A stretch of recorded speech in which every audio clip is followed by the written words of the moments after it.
आरक्षणाच्या बाबतीमध्ये काल सुप्रीम कोर्टाने एक महत्त्वाचा निकाल दिलेला आहे। डोमेसियल आरक्षण हे घटनाबाह्य असल्याचं मत सुप्रीम कोर्टाने नोंदवलेलं आहे। हे डोमेसियल आरक्षण नेमकं काय आहे आणि हे कुठे दिले जातं, तर हे डोमेसियल आरक्षण म्हणजे त्या राज्यामध्ये जे रहिवासी असलेले लोक आहेत त्यांच्यासाठी काही जागा राखीव ठेवल्या जातात, त्याला डोमेसियल आरक्षण असं म्हटलं जातं। दुसरी गोष्ट म्हणजे हे डोमेसियल आरक्षण दिलं कुठे जातं, तर हे आरक्षण मेडिकल सेक्टरमध्ये दिलं जातं। मेडिकलच्या प्रवेशासाठी डोमेसियल आरक्षणाची तरतूद करण्यात आलेली आहे।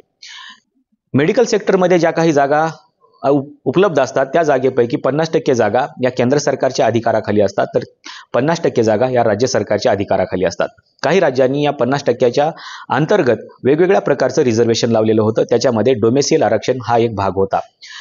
अनेक राज्यांनी असा निर्णय घेतलेला होता की आपल्या राज्यामध्ये जे काही डोमेसियल धारक लोक आहेत किंवा जे विद्यार्थी आहेत त्यांना प्राधान्य द्यायचं। अशाच प्रकारचा निर्णय चंदीगडमध्ये देखील घेण्यात आलेला होता आणि चंदीगडमध्ये 5 वर्षापासून रहिवासी असलेल्या किंवा ज्यांची स्थावर मालमत्ता ही चंदीगडमध्ये आहे किंवा 5 वर्षे ज्यांचं शिक्षण हे चंदीगडमध्ये झालेलं आहे, अशा लोकांना प्राधान्य देण्याचा निर्णय चंदीगडच्या सरकारने घेतलेला होता। या विरोधामध्ये डॉक्टर तन्वी बेहल विरुद्ध श्रेय गोयल यांनी जी याचिका चंदीगडच्या न्यायालयामध्ये अर्थातच पंजाब आणि हरियाणा उच्च न्यायालयामध्ये दाखल केलेली होती, या याचिकेवरती निकाल देत असताना उच्च न्यायालयाने असा निर्णय दिलेला होता की अशा प्रकारचं कोणतंही आरक्षण हे घटनेमध्ये नमूद नाही आहे, त्याच्यामुळे हे आरक्षण घटनाबाह्य असल्याची मत या न्यायालयाने नोंदवलेलं होतं। या विरोधामध्ये पुन्हा हे प्रकरण सुप्रीम कोर्टामध्ये गेलं आणि सुप्रीम कोर्टामध्ये देखील काल 3 बेंचच्या सदस्यांनी असा निकाल दिला की डोमेसियल असलेलं आरक्षण किंवा डोमेसियलच्या नावाखाली असलेलं आरक्षण हे घटनाबाह्य आहे आणि ते भारतीय राज्यघटनेच्या कलम 14 अर्थातच समानतेच्या तत्वाचं उल्लंघन आहे असं देखील म्हटलं।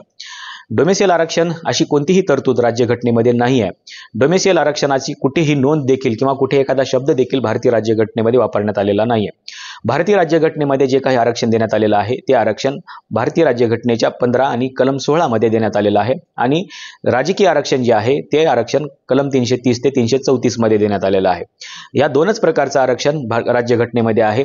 डोमेसियल आरक्षण किंवा इतर कुठल्याही प्रकारचं आरक्षण हे राज्यघटनेमध्ये याची कोणत्याही प्रकारची तरतूद नाही आणि म्हणून सर्वोच्च न्यायालयाने निकाल देत असताना राज्यघटनेचा आधार घेतलेला आहे आणि राज्यघटनेचा आधार घेऊन त्यांनी आर्टिकल 14चं हे उल्लंघन आहे असं म्हटलेलं आहे।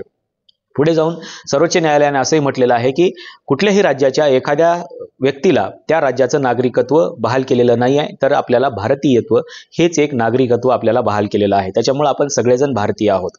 डोमेसियलच्या आधारावरती कशाही प्रकारचं रिझर्वेशन आपल्याला देता येणार नाही, कारण आपलं डोमेसियल एकच आहे आणि ते म्हणजे भारत। आपण भारतीय आहोत हीच खरी आपली ओळख आहे। परंतु काही राज्य सरकारांनी डोमेसियलच्या आधारावरती आरक्षण देण्याचा प्रयत्न केलेला होता। अनेक राज्यामध्ये अशा प्रकारच्या तरतुदी केल्या होत्या। तुम्ही जर बीएडचे काही वर्षापूर्वीचे जर प्रकरण काढून बघितले तर तुमच्या लक्षात येईल की महाराष्ट्रामध्ये देखील अशा प्रकारच्या तरतुदी लागू करण्यात आलेल्या होत्या, पण अशा प्रकारची कुठलीही तरतूद आपल्याला लागू करता येत नाही किंवा अशा प्रकारचं स्वतंत्र रिझर्वेशन देखील आपल्याला देता येत नाही। म्हणून अनेक राज्य सरकारांनी हे रिझर्वेशन बंद देखील केलेलं होतं, परंतु मेडिकलच्या सेक्टरमध्ये हे रिझर्वेशन अजूनही चालू होतं।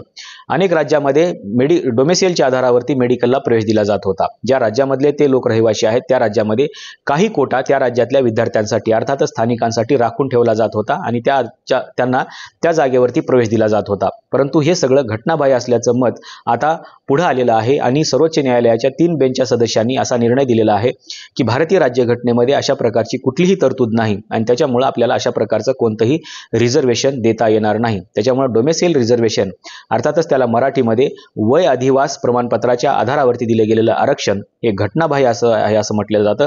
आपल्याला महाराष्ट्राचे रहिवासी असलेलं प्रमाणपत्र मिळू शकतं, परंतु महाराष्ट्राचे रहिवासी असलेल्या प्रमाणपत्राच्या आधारावरती आपल्याला आरक्षण मात्र घेता येत नाही किंवा महाराष्ट्र सरकारला महाराष्ट्राच्या विद्यार्थ्यांसाठी तशा प्रकारचं स्वतंत्र आरक्षण देखील ठेवता येत नाही आणि म्हणून अशा प्रकारची कोणतीही तरतूद राज्यघटनेमध्ये नाही। त्याच्यामुळे हे आरक्षण घटनाबाह्य असल्याचं मत सर्वोच्च न्यायालयाने नोंदवलेलं आहे।